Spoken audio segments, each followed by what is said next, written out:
Great, thank you, Devin. I actually have the pleasure of working on this with Devin. So first, I'd like to pose a question to the audience. I'd like to ask you, how many of you have checked your phones within the last 5 minutes? So for some of us, the number of hands raised might come as a surprise, but for many of us, the fact that we raised our hands means that this is just an accepted social behavior. But how did this become an accepted social behavior? What I'm here today to discuss is how big technology companies have adopted the practices and playbook of big tobacco to implement addictive products and introduce into our daily routines and daily lives. How we're able to get from the dinner table you see on the left, in which everyone's holding a cigarette, to the dining room table you see on the right, in which everyone's holding a cell phone. Both big tech and big tobacco profit from the behaviors that they introduce into our daily lives, and it's even better for them if they can do it without us giving it much thought. So to introduce this, Facebook co-founder Sean Parker has come forward to say, when creating Facebook, they sought out to create a product that would be as time-consuming and consciousness-consuming of an individual as possible. And they did that by exploiting a psychological vulnerability by serving up dopamine to a user. And similarly, in 2006, tobacco companies were ordered to produce advertisements stating cigarettes were designed with enough nicotine to create and sustain addiction. So both of these behaviors and statements highlight the deliberate attempts by both industries to create addicting products. So how do they do that? They did it by using the same playbook. They did it through deceptive marketing. They did it through the addition of new features, by targeting younger audiences, and by misleading the public with their findings. Deceptive marketing is the first I'll speak about, and it's done with the premise of promoting a product to increase sales and consumption. It creates regular users by driving adoption to dependency to repeated nature of purchase. And that's how a cigarette smoker can go to consuming a pack a day, or how one of us can check our phones upwards of 2,600 times in a day. Marketing will create, sorry, can you go back one? Marketing can create and communicate a set of positive values associated with product use. It can highlight product attributes and associations, and it can portray slices of life that individuals will seek to recreate. And it will do it through common themes such as relaxation, sharing, travel, freedom, and sex appeal. It will also sell the fear of missing out by not using the product, by presenting the opportunity cost of not consuming it. So you can notice this with the tobacco advertisement on the left and the Snapchat ad on the right, both selling the social experience of using their products. And another way that deceptive marketing will take place will be through product placement, a thing we all have come to know, as most of us are likely to replicate what we will see on TV, and it will help to reinforce social behaviors that we'll see. So both tobacco and tech will introduce new features to their products. They'll do this under the guise of increasing or improving the user experience, but in reality, increases the addictive nature of the behaviors associated with use. Tobacco would famously adjust the levels of nicotine in their products to enhance the user experience or flavoring of the product, but really just would make it a more addictive product. They would also make other features such as smokeless cigarettes, electronic cigarettes, flavored cigarettes, and Facebook will do similar things. They'll add new features like Stories, Live, and Messenger. And again, this will be to enhance the user experience, but really to draw users back onto the platform. Essentially, both industries will change the process of the release of dopamine by strengthening the addiction with new features. Another behavior that both tobacco and tech will practice and engage in is targeting younger audiences. Younger audiences are easier to conform to habits. They have behaviors that are adaptable from peer pressure. And by marketing to children, you can build brand loyalty through early adoption. So take a look at these two methods right here. On the left, you'll notice Joe the Camel, a character used by Big Tobacco, and on the right, you'll notice a variety of characters, both familiar and unfamiliar to us, that tech would engage in.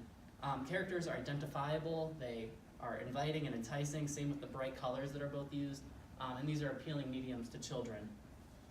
Another instance that we can see similar practices taking place would be through studying the effects of these products and withholding that knowledge from the public. Both tech and tobacco rush products to the market without full testing and hid the results, including carcinogenic elements. We know of this behavior from whistleblowers, litigation, leaked memos, and early testing, and we can see the common strategies of delaying, denying, and deflecting. Tobacco documents highlighted previous knowledge of executives and companies And when asked at a congressional hearing in the 90s if cigarettes were addictive, tobacco executives all answered no. And we can see through technology the field of persuasive tech emerging, in which individual interactions with technology platforms are studied and then built findings from those studies into products to schedule dopamine releases. One example of this would be Uber hiring scientists to engineer and study product effects as a way to keep drivers on the road for longer hours and less desirable hours. By experimenting with these tactics, Uber in this case is figuring out different ways to trigger dopamine, manipulating their users and driving them to addiction, all to extract more profit. Both organizations of tobacco and technology find ways to manipulate consumers and externalize the costs onto them. So now we see the strategies used. But why does any of this matter? We asked similar questions with cigarettes and only began to take action when these addictive products began to present clear and present danger to others. We saw how secondhand smoke presented health and social risks to those around smokers, whether or not one was engaging in the activity. And we can similarly see how a phone or laptop in a classroom can negatively affect performance of everyone else around them.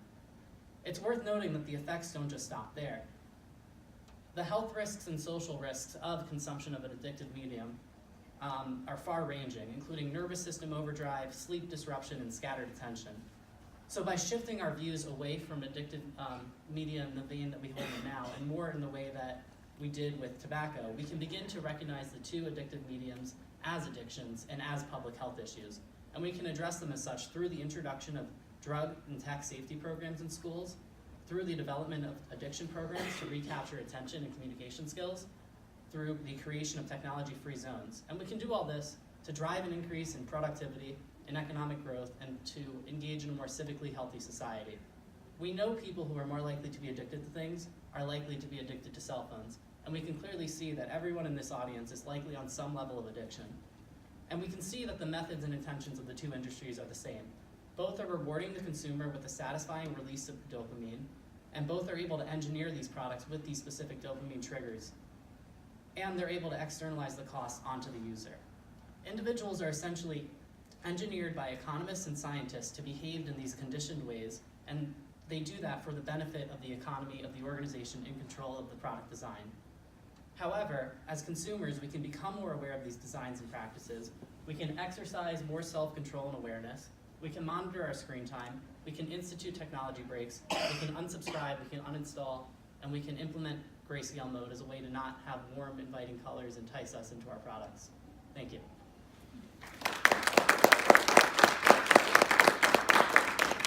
Thanks. Any questions from the audience? Yes, so much. What are your next steps? My next steps. So I first presented this question, and I was then curious when I was talking with Devin, like, why is it that we feel this way? We can see the playbooks that are used. And I began to look through like a more economic model of seeing what individual decision-making process we had as individuals within this model. And it became to be more clear that we were less in control of that. So I'd like to further my research to see what type of policy could be implemented, what type of other solutions we could take, like extending healthcare coverage to be within that vein, to recognize addiction within this platform. I guess those would be my next steps. Thank you. Thank you. Okay, right here in the front and then in the back. So I'm curious, all of your photos kind of looked at this point of view from like people, like affluent, middle class, like, white people, and kind of like, are you looking at like the digital divide that happens with technology and who doesn't maybe like is left out of these conversations? Are you speaking about the advertisements I showed earlier on? Yeah, the advertisements too, but even like looking at who's affected by. Sure. Yeah. No, who's kind of left out of it along lines of race and socioeconomics. Yeah, I haven't done much looking into that, but I would be curious because we do know that tobacco does target more people of color, and as there's been more regulation on them, they moved away to undeveloped markets in other nations, and we can kind of see tech following suit with that, with moving to untapped markets. So it definitely would be an interesting area to study. Okay, and one more very quick question in the back, and we have to wrap it up. When we were speaking, I couldn't help but think about a product that is the perfect nexus between like nicotine and big tech, which is the Juul. Do you have any thoughts on that? Yeah, sure. So when Juul was being designed, they actually like used a former Apple design engineer to create this product, and it was created as like a solution to a current issue, which is smoking. But it came to present itself with the new problem, which was younger people adopting that product, and they pretty much used the same playbook. They would target younger audiences. They would use the same sort of deceptive marketing, and because it was like a new product, it was in this gray area where there wasn't a whole lot of regulation on them.